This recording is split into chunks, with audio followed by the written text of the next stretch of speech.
Um, when I'd finally worked things out, I didn't... It wasn't as if everything happened all at once, and it was more like peeling off the layers of an onion. And right at the beginning, a friend of mine had come visiting from New Zealand, and he'd mentioned somebody who was a friend of his, who was a cross-dresser, and I thought to myself, woohoo, that sounds great, and I couldn't get it out of my mind. And I thought, oh, I'm going to do that. That's going to be my new hobby. So after about 3 weeks, or no, even earlier, maybe 2 weeks after that, I went out to find some clothes, and I made a reasonable small collection of clothes and makeup and was experimenting with those things. And then it was late June when he was there, and I'd made myself over on August the 1st. At that point, yeah, something changed right then, just looking at myself. I wasn't sure just how far it would go. So 2 weeks later, anyway, I was game enough to go out in public, dressed up, and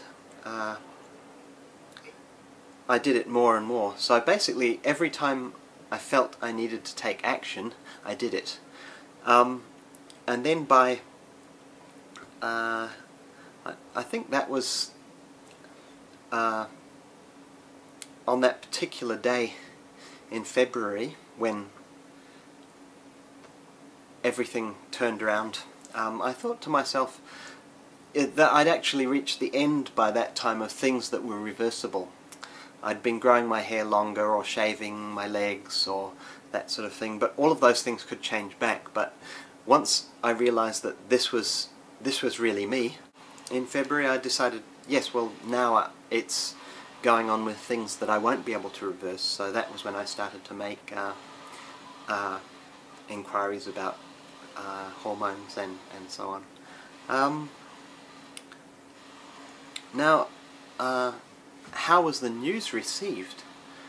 Well, right at the beginning, I really didn't have a problem telling my friends, because the sort of friends I had were the sort of very accepting people anyway. So that was... Some friends I had a bit more trouble telling, but actually when I did tell them, there were no real problems with it. Some of them needed to have a bit of explaining done to them. My mother found out when we talked on Skype, and I looked quite healthy and happy for the first time ever. I mean, I used to, well, let's not say for the first time ever, but I used to commonly be quite dishevelled and unhappy and get in black moods quite a lot of the time. But this time I was quite bright and energetic, and she noticed it and asked me why I looked like that, and I just told her that I'd been going out dressed up. And she was very shocked at the beginning, and then a few weeks later she was very upset. I was in a relationship at the time, and but it was a long-distance relationship, and I sort of promised after previous relationships to try not to keep things hidden from anyone else who I was in a relationship with. And so I told her, and she said she was alright with it at first, but the more photographs I sent of myself to her, the less I heard from her, because she actually wasn't very happy about it. My mother got, I think, and this is where I've been really lucky with all my family. They've been very good about it. And my mother was upset when she found out what had happened to my relationship, but it took about 6 weeks before she'd have a look at a photograph of me. And then after that, we've kind of, as the call it that, peeling off the layers of the onion. At that time, I still thought, oh, I'm a transvestite, and I'm just, and probably I'll stay like that, I thought. But then I was always suspicious that there might be more underneath. And every change that happened, I made sure I told her. So my mum sort of was on the journey with me as I discovered things about myself. And that was very nice. It was harder to tell my brother, but my fears were unfounded, really. I mean, people had noticed things about me before, so perhaps I'd say they were surprised and perhaps shocked as well, but it wasn't completely beyond people's imagination sometimes, I think.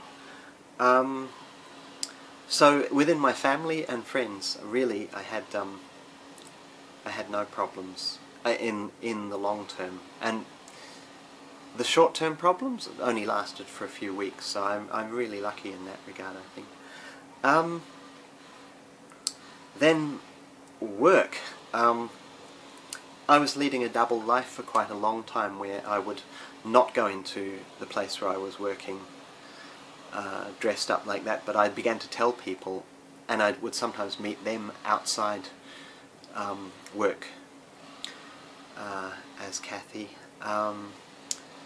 and eventually it came to the stage where my whole life outside work was Cathy, and there was only this small bubble where the man had to turn up. And in the end, so many people knew at work that I decided it didn't really matter anymore, and I wasn't going to keep that job for much longer, and I needed to change my name. So I did it, and the people who I thought would be most sort of creeped out by it were actually the nicest of all. It's yeah, it was a very nice experience.